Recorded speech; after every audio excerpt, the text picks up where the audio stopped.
Have you And ever I loved gotten somebody come up to you after this show saying it was too far? You know what? One time. That's really small. By the way. That's a really small percentage. Well, yeah, I don't know. There's probably more people. One person that came up to me, and here's the thing. It was a Jewish person. And Jewish people are the people who have the best sense of humor, in my opinion. The darkest sense of humor. I was shocked. When I did my first show in front of a Jewish audience, I've done some in the US, in New York, and then for Jewish shows, or predominantly Jewish shows, and then also when I did Tel Aviv, I was shocked. Because at first I was like, oh, I can't do any German jokes about Jewish people, my Jewish wife, or the Holocaust, or any Nazi jokes. They were dying. They loved the Nazi. Yeah, right when I said it, I was like, I killed y'all. I crushed it. I hope you didn't do the show in a chamber, right? I put the room on fire. Yeah, it was incredible. Yeah.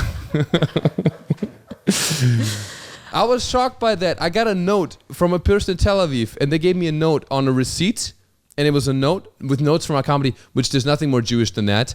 And they gave me a note, and it said, Mario, very fun. This joke was very funny about Trader Joe's, but please, more Nazi jokes. Just go for it. And I was like, you guys are really... But it makes sense, right? You deal with tragedy and with darkness, but you have comedy to deal with it. Yeah. So I was shocked by that. And that's the beautiful thing about comedy is when you really go there, the outcome you get the feedback, and it's actually better than you expect sometimes. Yeah. And then one time there was a guy who was, I think he was just a little sissy. I don't know. I made a joke and it was not even bad. And it was in Detroit, and I was opening for somebody, and he came up to me after, and he was, while the show was going on, he was saying, oh, that's very inappropriate because I made a joke about, I just bought what was the joke? I bought an engagement ring for my wife, my Jewish wife. And I went to Berlin to get it because I wanted to give her because she wanted a vintage ring. So I went to Germany and I got her a vintage engagement ring. And I made a joke from the 1960s because it was from the 60s. And I made a little joke like that. And then he was like, who made it? Huh? Like about who made the ring or something? Yeah, something like that. A small kind of, it's just right there. And it was more like it's not even a joke I wrote. It was more like, hey, I'm actually, after Detroit, I'm actually going to fly to Berlin to find an engagement ring for my Jewish wife. How beautiful. And I got her a ring, and then I made the joke up on the fly. It was like a little throwaway. And then this guy got so offended because he's saying, my family and the Holocaust, blah, blah. And then, but nobody else agreed with him.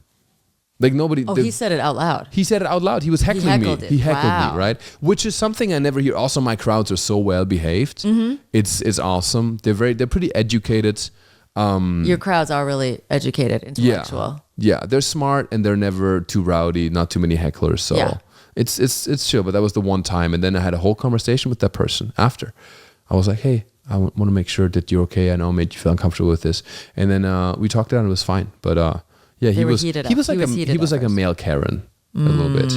Yeah. There's a few of those. But that was the only time, honest. I can't think of any other times where somebody was really offended or upset. That's a really good ratio. Really good ratio. Hell yeah. My ratio is really low too. Sometimes when I do Melania Trump, I don't know why I just went like this. Sometimes when I do Melania Trump, I'll get a couple comments like leave her alone. But it's like leave her alone. But you can punch up more. Like 2 people. Yeah. Who says leave Melania? I've never heard that before. I mean, I'll click on the picture and it's exactly what you think it looks like. And they're just like, leave her alone. She's gorgeous. And I'm like, I'm lightly roasting. Like, yeah. It's fine. You can punch up. I mean, all the people in public figures, I feel like, what are you going to do? They love the impressions. Yeah. So let's play No Cap with Nat.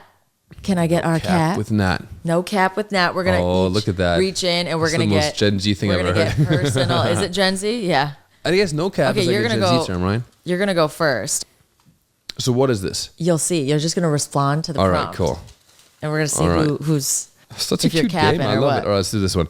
Biggest misconceptions about you. People think I'm a douchebag fuckboy. That is wild because you're instantly so kind. Yeah, but I think I look like a douchebag. Do you think other comedians think that? Or yeah, I think so. People are always, I have joked, but people are always like, they look at me and they go, oh man, I bet you drowning in pussy. That's so odd to me. And I'm like, drowning? I was well hydrated, but drowning? I don't know what you're talking about, yeah. And this is a true thing. This is part of my new hour, but I sometimes felt, so this is a joke I have where I'm like, okay, I felt the pressure to hook up with a lot of girls, and I was not that